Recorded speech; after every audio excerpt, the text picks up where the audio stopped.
Hello and welcome to Mama Juice. We are here today with Melissa and we're going to talk about foster care. Hi, Melissa. How are you? How are you? I'm good. So, why don't you tell us a little bit about yourself and then we'll just jump right in? I am a mama of four boys, and we have a current little baby foster daughter. I am a stay-at-home mom now. I taught high school math for 10 years. Now I work from home. I'm a homeschool mom, all of the crazy stuff, but that's kind of what I do now. Busy. Yeah. So, how I know that your story of how you got into foster care is quite unique. So, why don't we start there? Our youngest is adopted, and we actually met him through some family friends. He was born and he was put in a kinship placement. A kinship placement is Okay. just anybody who knows the family, anybody who knows the birth family at all. And so he was placed with them, and I was currently nursing our number three. He was 11 months old, almost 11 months old, and this sweet baby boy was had a really rough start, and so I had offered up my breast milk storage that I had for this little baby who's in the NICU. And one day I was over watching him while they were at a doctor's appointment, and they had called and said, "Hey, we have to take her to the hospital. She's really sick. Can you take the baby home?" And I said yes immediately without even checking with my husband. I just texted him and said, "Hey, I'm bringing a 2 week old baby home for the weekend." It ended up being like 10 days because she was really, really sick. And I just started doing some childcare for them. And as we progressed into the childcare, we were worried that he would be removed or taken because they were not a licensed foster family. And so we wanted to make sure that if he was removed and put into a foster family, we wanted to have our license just in case. Never intended on fostering, just like a backup plan for them. And as it moved forward, it just looked like we needed to step in. And so we rushed our license and got all of that. And we ended up taking custody of him. And so we had at the time, our oldest was 7, and then we had 5, almost 1, and then he was just an itty bitty guy. And so we had been like using our tax credits for foster care and just felt like that was the way to help out. It was never, we thought life is too busy, life is too full, there's no way we can handle anything else on our schedule. But then we met him and we just fell in love and wanted to be able to support him until he found his forever family, never thinking that it was going to be us. Um, and then 18 months later, we got to adopt him, and he's been forever ours for almost 2 years now. Wow, that's beautiful. It just was meant to be. Yes. Yeah. And then after you adopted him, you obviously kept your license open. We actually closed our license. Oh, okay. We were like, life is really full with four. We didn't have any more space because with foster care, you have to have a bedroom allowance. Hmm. And so we kept it as respite. And respite is just childcare for foster families. And so we would take them for a couple of days. There's not as many stipulations. They can sleep in like a pack and play or on the floor or something. You don't have to have a separate room for them. So we were able to help out other foster families. And we were helping out a friend of ours for her little girl and for the weekend. And after she left, my husband said, "I think we need to open up for a full-time placement." And we were like, "Well, we don't have the bedrooms." So we had to get our house ready to sell, find a new house, and move into a 4 bedroom house. So that way we could open up a bed. And we've been almost open again it's been over a year and a half now. Holy cow, you sold your house and bought a new one just to accommodate foster babies? That's amazing. It was a crazy whirlwind, but yeah, we just really felt like it was Yes. time to open back up again. So, You know, I have a friend who has 5 kids who she got through foster to adopt. And it's almost like, I don't want to say addicting because that sounds bad, but like I think what it is once you realize like I can do this, you just want to do it all the time. Like she keeps saying that she's not going to get any more kids, and then every time she decides to open her license, and then she just adopts these babies. And so, I mean, it's beautiful.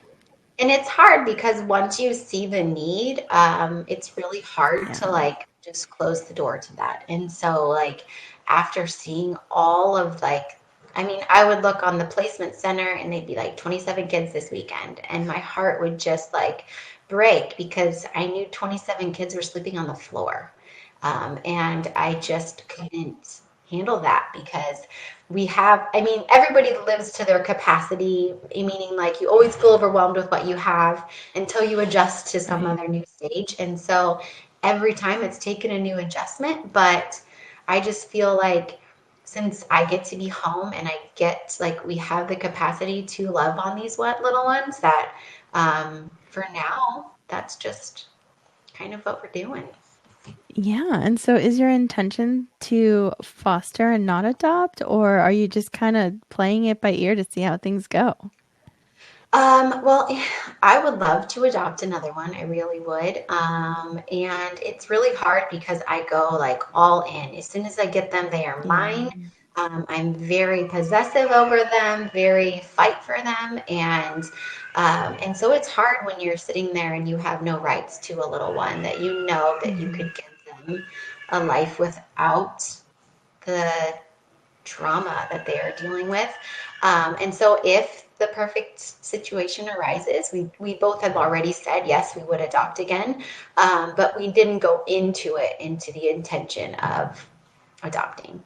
Yeah, and I've noticed your last few fosters have been little girls. I know you can kind of set a preference. Yes, I did.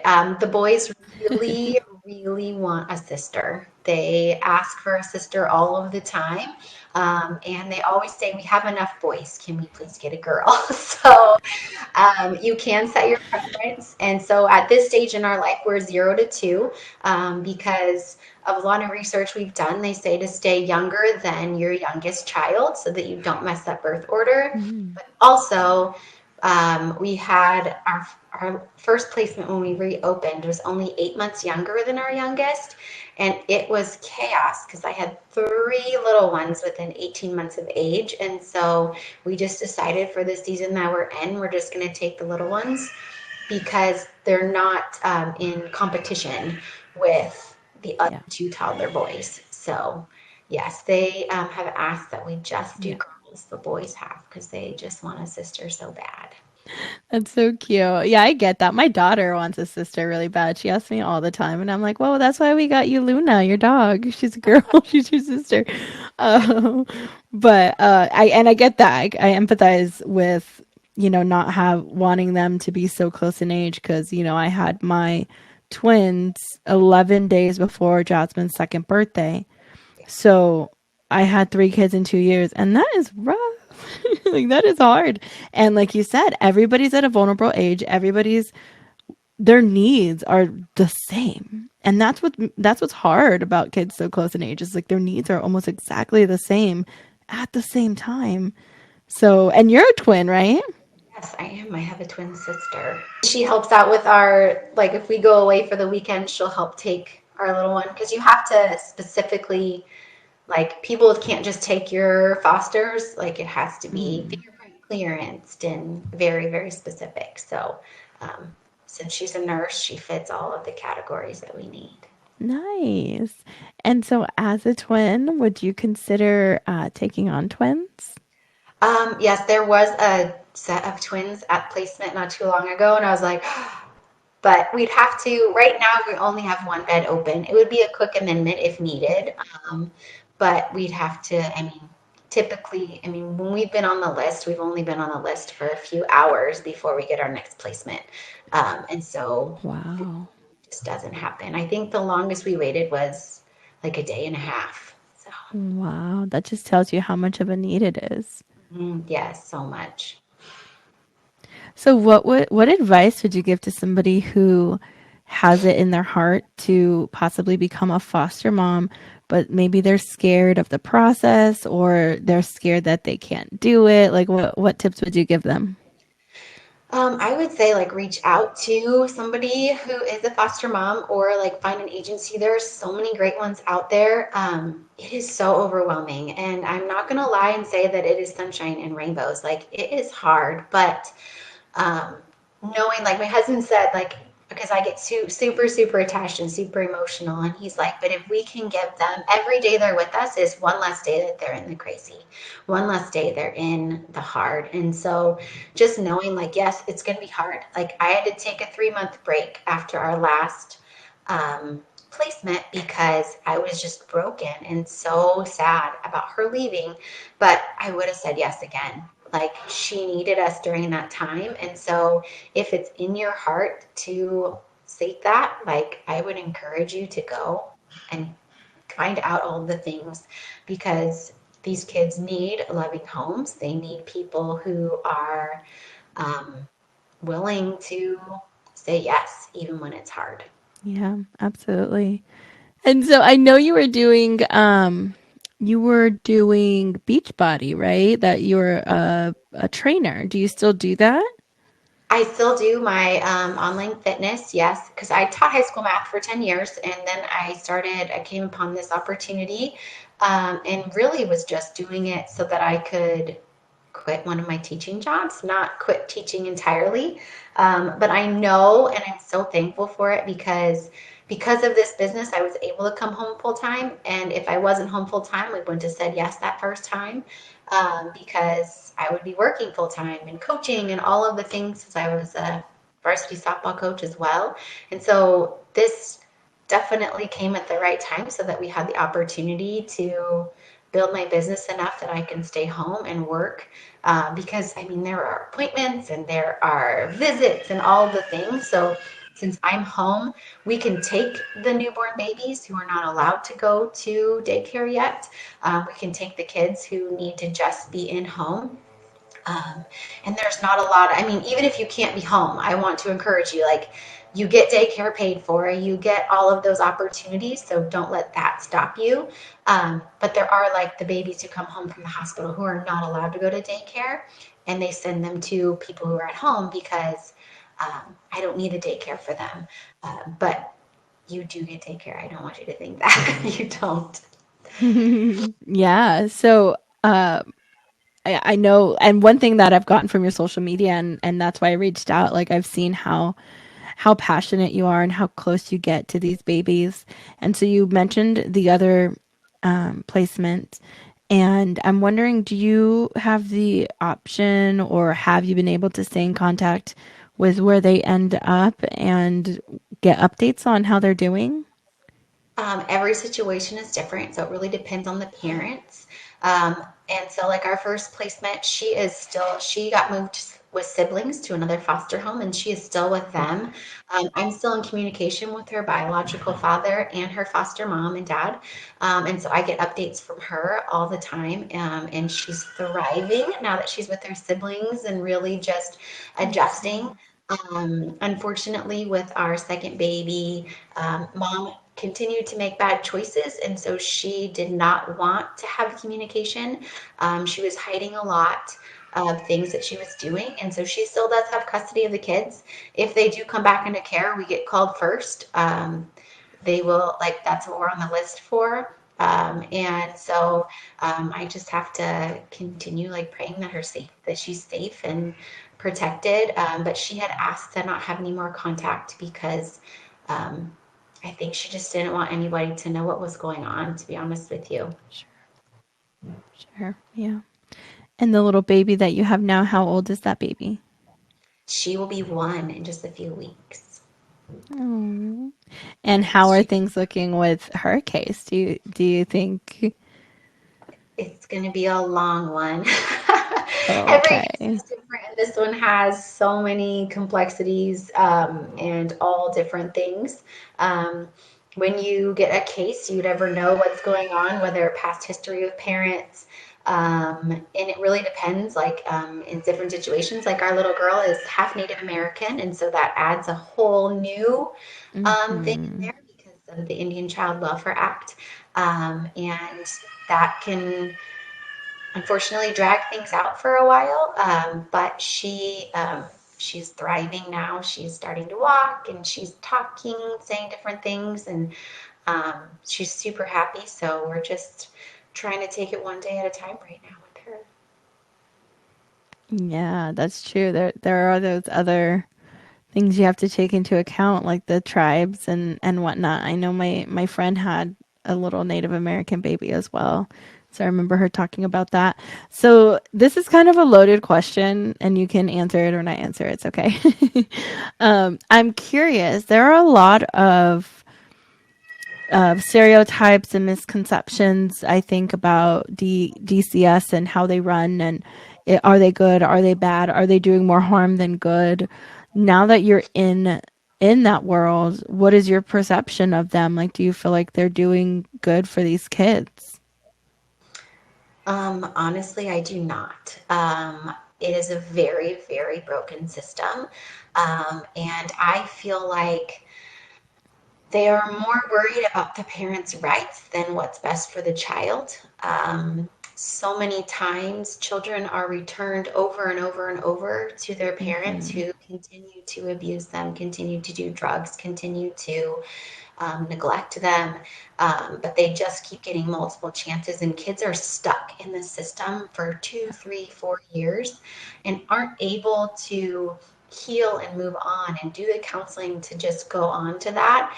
And so, like, I want these parents to be successful. I truly do, but not at the cost of the kids. And so I just feel like it's a cycle that keeps happening. And I keep saying to people, because they will say, well, parents have rights, parents have rights. And I was like, but you wouldn't tell your best friend to keep staying with their abuser. You wouldn't tell your best Right. friend to keep returning to that drug addict. But we're telling these kids that they have to. And it's just, it's not fair to them. And I want their parents to get help. I want all of that to happen. And I know not all kids come into care because of drugs and alcohol and abuse. Some of it is people financial issues and they lose their house and are homeless and just can't take care of them. That's a completely different situation. Like, those parents are getting the help that they need, they're finding their jobs and getting the resources.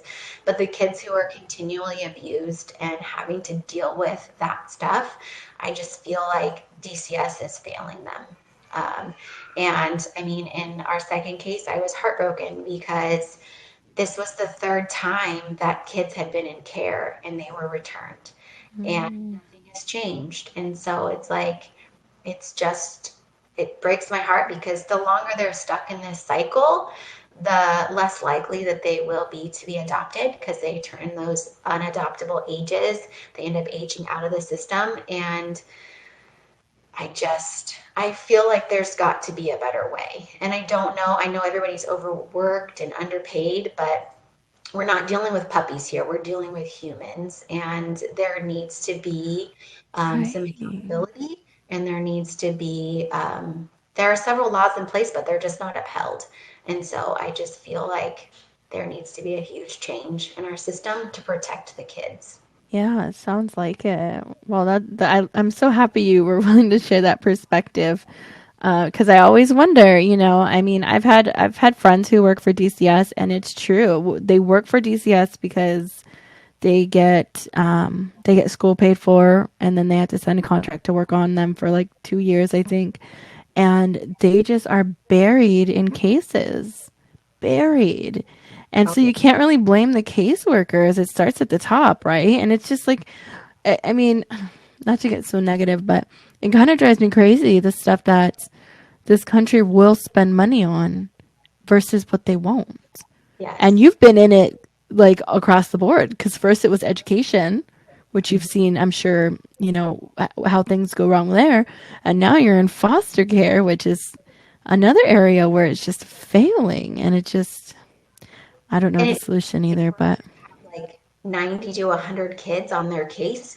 And so I mean, they have to see 3 or 4 kids a day. on Saturdays and Sundays in order to see all of their kids. So it's definitely Mm-hmm. something at the top that needs to be trickled down. Um, but something needs to happen for sure. I say you start a movement.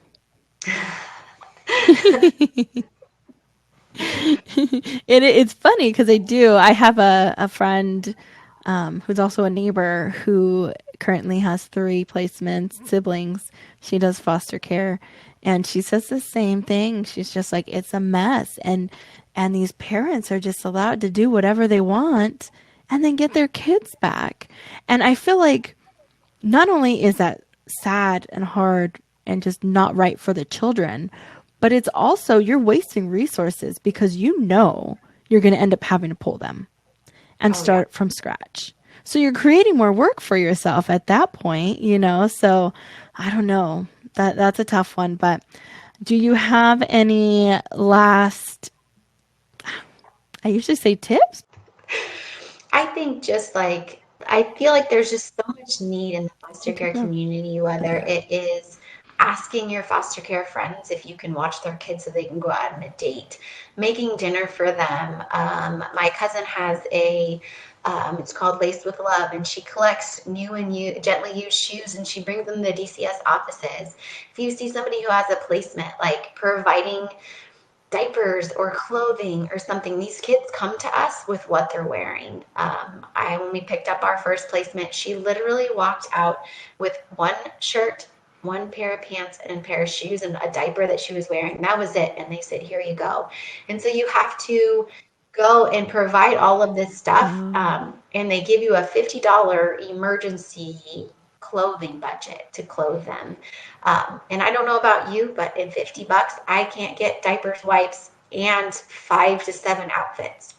And so, just being, if you maybe you don't have the capacity to bring them into your home, but maybe you have the capacity to donate your time to different agencies. Maybe you have the capacity to bring dinner because it's a huge transition when you bring a new child into your home, or even just saying, I'll come mm-hmm. sit while they scream so that you can go grocery shopping alone.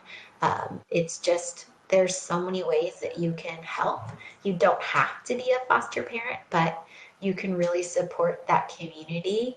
And also doing your research and voting in the right people, because there are a lot of people in power that should not be in charge of these children.